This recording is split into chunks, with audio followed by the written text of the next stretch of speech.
नमस्कार, penalty corner में आपका स्वागत है।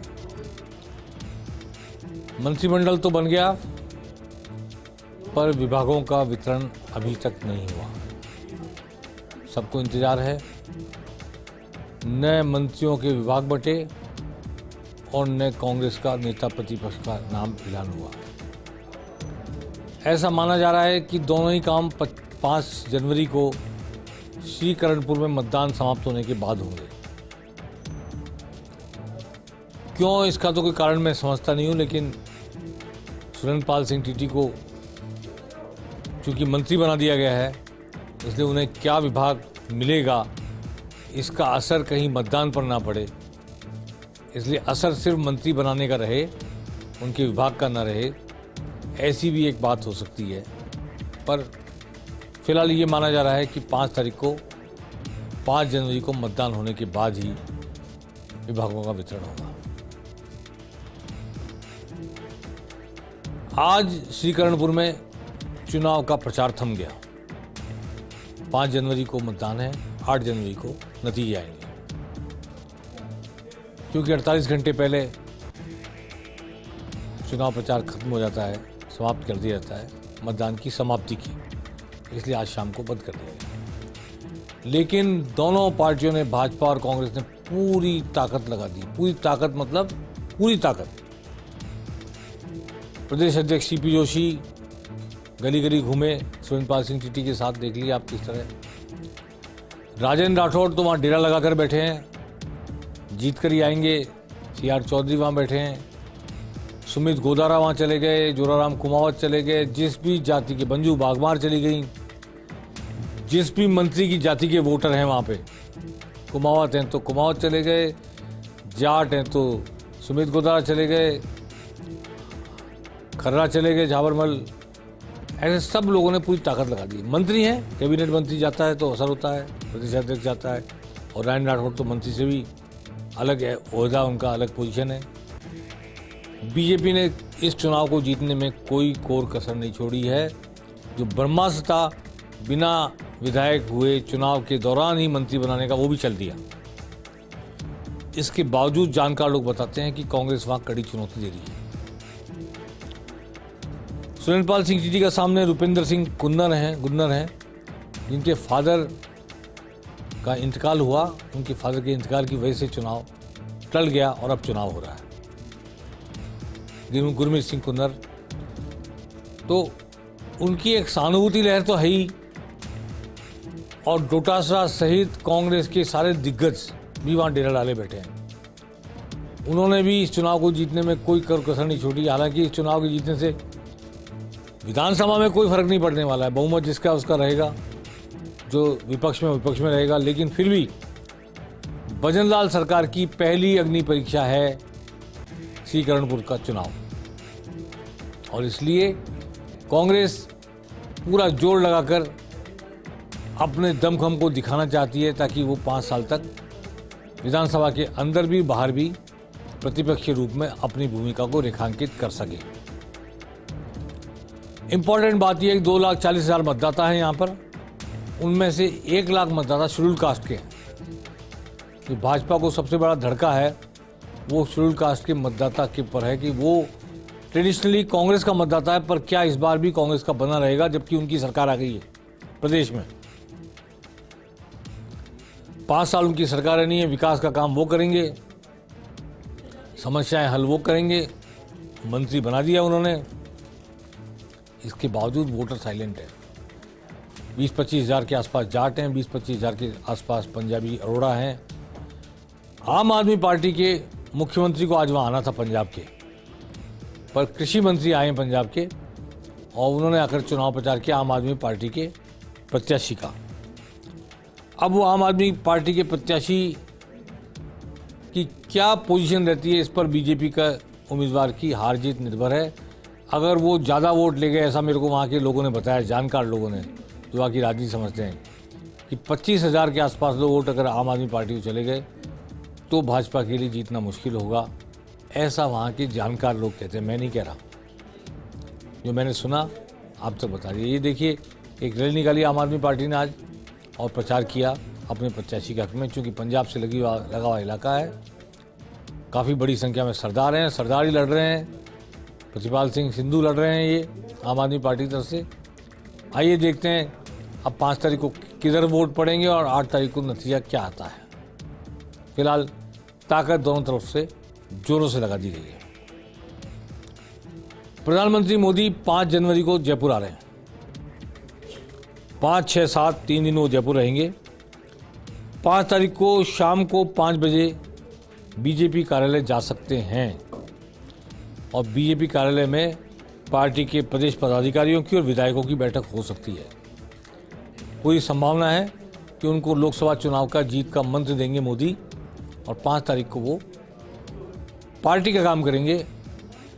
6 और 7 को डीजीपी कॉन्फ्रेंस हो रही है पूरे देश के राज्यों की, वो डीजीपी कॉन्फ्रेंस में हिस्सा लेंगे, वहाँ डायरेक्शन देंगे, वहाँ दिशा निर्देश देंगे, उन्हें किस तरह काम करना है देश में ये बताने की कोशिश करेंगे।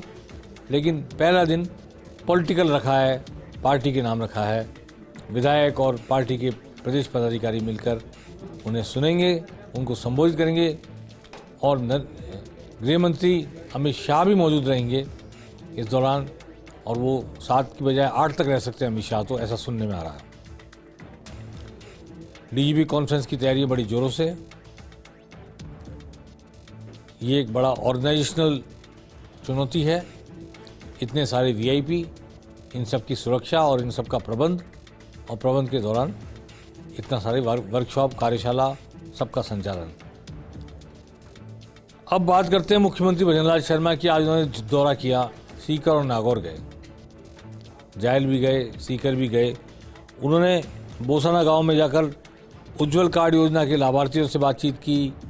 जो विकसित भारत संकल्प यात्रा के शिविर हैं उनको देखा, वहाँ पर जानकारी हासिल करने की कोशिश की कि वास्तव में काम हो रहा है, नहीं हो रहा है। लोगों से मिले, लोगों के हालचाल पूछे, भावनाएं जानी लोगों की, और किस तरह लोगों के साथ व्यवहार हो रहा है, किस तरह लोगों की समस्याओं को एड्रेस किया जा रहा है, किस तरह विकसित भारत की कल्पना को लोगों के सामने पेश किया जा रहा है। ये सब भजनलाल शर्मा ने आज किया। उन्होंने कहा कि 1 जनवरी से सब पूरे देश में सस्ता सिलेंडर मिलना शुरू हो गया है। राजस्थान में 450 रुपये का सिलेंडर शुरू हो गया है। हम घोषणा पत्र के सभी वादे पूरे करेंगे, ऐसा कहा है मुख्यमंत्री भजनलाल शर्मा ने। आइए सुनते हैं क्या कह रहे हैं मुख्यमंत्री भजनलाल शर्मा अपने दौरे के दौरान।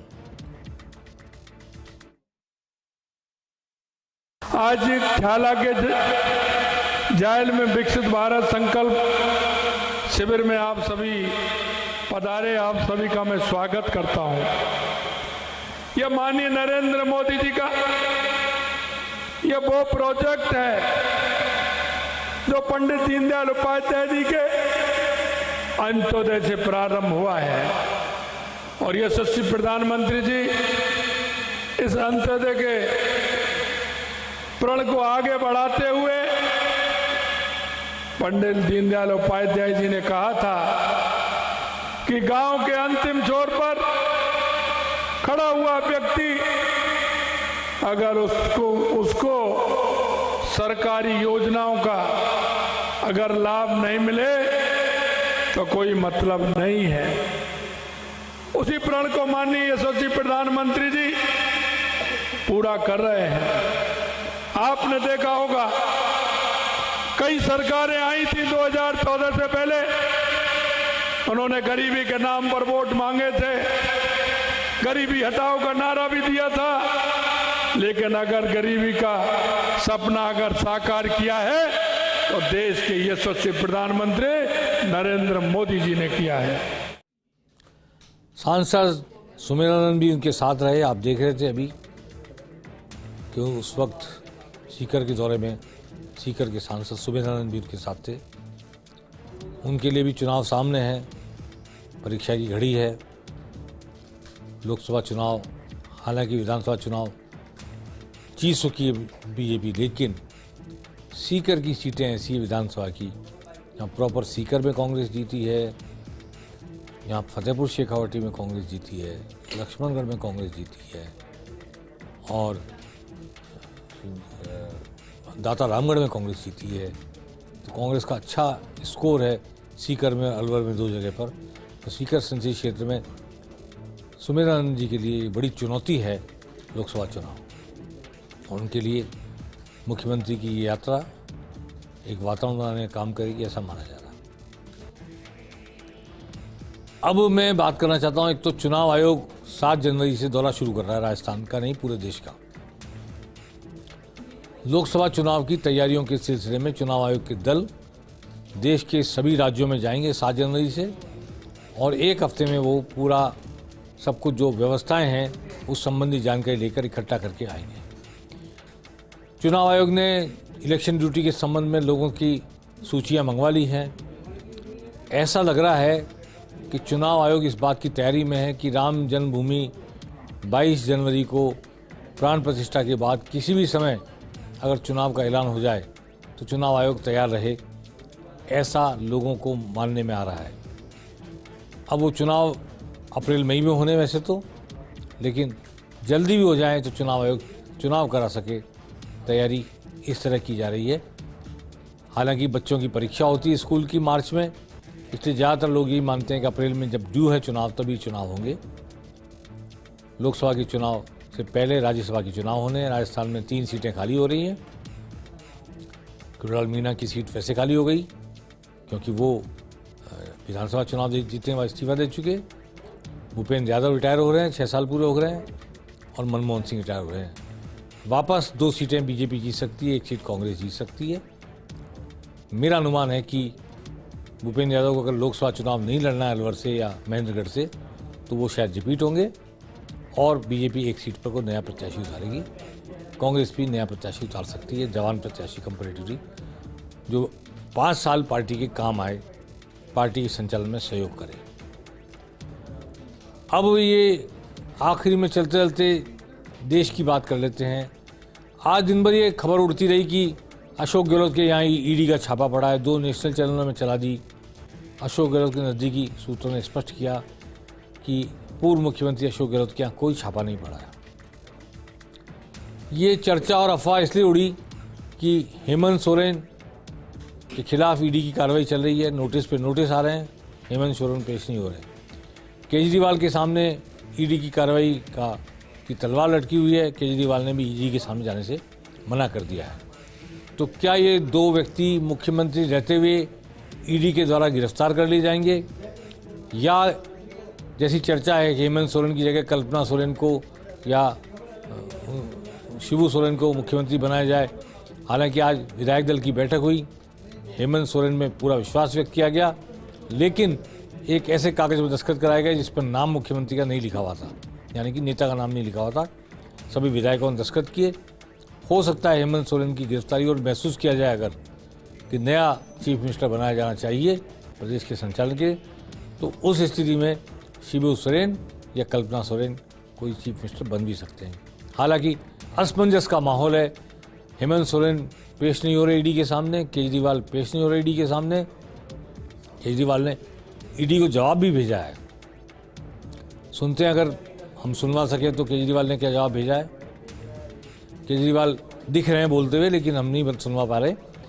फिलहाल ये कि दोनों मुख्यमंत्री पेश नहीं हो रहे ईडी के सामने। क्या संवैधानिक संकट की स्थिति आएगी, या ये जेल में रहकर वहाँ से विधानसभा और सरकार का संचालन करेंगे, या इनकी जगह वैकल्पिक चीफ मिनिस्टर बनाया जाएगा, नंबर 2 घोषित किया जाएगा किसी को। खासतौर पर केजरीवाल के तो नंबर 2 भी जेल में है, इसलिए ये भी एक संकट है। संजय सिंह भी जेल में है। तो अभी ये एक असमंजस की स्थिति ईडी के नोटिस के कारण हो गई है, पूरे देश में हो गई है। अब आने वाला वक्त बताएगा कि इन दोनों मुख्यमंत्री के साथ पेश नहीं होने के बाद ईडी क्या सलूक करती है, क्या एक्शन लेती है, और उससे इंडिया गठबंधन की राजनीति कितनी प्रभावित होती है, लोकसभा चुनाव की तैयारियां कितनी प्रभावित होती है। केजरीवाल ने आरोप लगाया है कि मैं लोकसभा चुनाव में प्रचार नहीं कर पाऊँ, इसलिए मुझे जेल भेजने की तैयारी हो रही है। लोकसभा चुनाव की तैयारियां बीजेपी कांग्रेस ने राजस्थान में भी शुरू कर दी है, इस पर भी हम जल्दी चर्चा करेंगे। लेकिन सबसे बड़ी देखने वाली बात ये होगी कि क्या कांग्रेस के पास 25 सीटों पर बीजेपी को चुनौती देने वाले 25 उम्मीदवार हैं भी, या नहीं है, या फिर कांग्रेस को सचिन पायलट जैसे लोगों को या और दूसरे दिग्गजों को, डोटासरा जैसे दिग्गजों को विधानसभा का मोह त्याग करके लोकसभा चुनाव लड़ने के लिए कहना पड़ेगा, ताकि एक कड़ी चुनौती पेश की जा सके बीजेपी के सामने। इस पर भी हम जल्दी ही किसी दिन आपसे चर्चा करेंगे। और बीजेपी क्या तैयारी करने जा रही है, जो खास तौर पर जो सांसद चुनाव लड़े विधानसभा का और हार गए, एक की जमानत जब्त हो गई, 2 दूसरे हारे हैं, किशनगढ़ के विधायक सांसद अजमेर के किशनगढ़ में हार गए, जीवाराम के सामने हार गए जालोर के सांसद देवाराम पटेल, देवजी भाई पटेल, और नरेंद्र कुमार हार गए झुंझुनू में। तो हारे हुए सांसदों को, जो अभी भी सांसद तो हैं बने हुए, लेकिन क्या इनको टिकट दिया जाएगा बीजेपी में या नहीं दिया जाएगा, इनकी जगह नए लोगों को लड़ा जाएगा, इस पर भी हम जल्दी आपसे चर्चा करेंगे। पेरेंटी कॉर्नर में आज बस इतना ही। नमस्कार।